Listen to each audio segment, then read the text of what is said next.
So guys, magbabagrade tayo. Let's go. So bubuksan ko muna siya guys. Yan, tatak niyang fashion. Fashion, yan. Nakikita niyo kagad yung bubungad sa inyo. Di ba bubungad kagad sa inyo si Kurumi? Yan yung favorite toy ko. So grade 4 na po ako guys. Sa mga nagtatanong. Grade 4 na po ako. So, let's go. Ay, wag pala natin lagay dyan. Yan, no? Kasi mamaya may sumamang ants. So, papakita ko sa inyo kung ano naman. Ruler. And then, books ko. Math book. GMRC book. GMRC book. And then, Aralin Panipunan book. And the last is Filipino. So, yung pinakapakita ko dyan ay exam result ko po yan ng second quart. Kung gusto nyo po makita, subscribe lang po kayo. Kung ayaw nyo, like nyo na lang. So, yan po yung mga gamit ko pagsulat.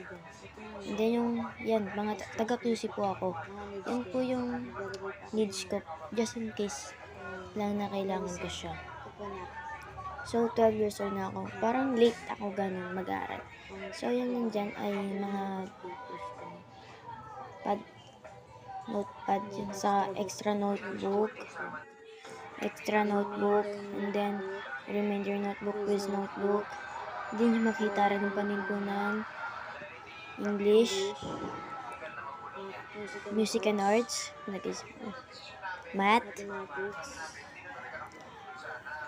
GMRC, science, EPP,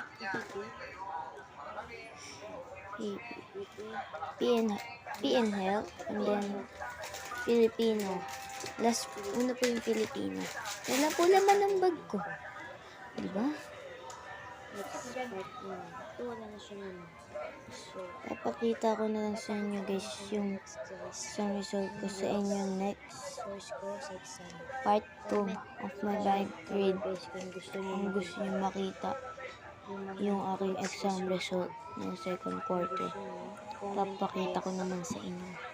Hindi ko man kinakahiya yung grades ko. Tandaan nyo yan. So, papakita ko na lang sa inyo yan. Part 2. Kung ayaw nyo makita, like. Kung gusto, subscribe. Okay? Stay. So, papakita ko na sa inyo sa next video natin. Or reels. So, stay tuned. Subscribe lang kayo. Like and subscribe. Bye!